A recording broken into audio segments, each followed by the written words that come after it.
உயிரை காப்பாத்துறவன், யமங்கிட்ட இருந்து என்ன மீட்டு எடுத்துவன். உன் தலை எழுத்தையும் என் தலை எழுத்தையும் ஒன்னா எழுதி வச்சுட்டான்.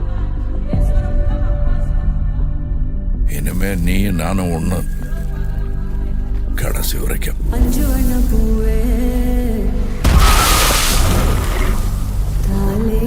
நான் 8 அடி பாந்தியா, நீ 18. 16.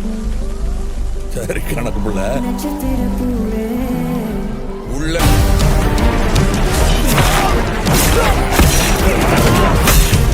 இனிமே இங்க நான் தான் ரங்கராய சக்திவேல்.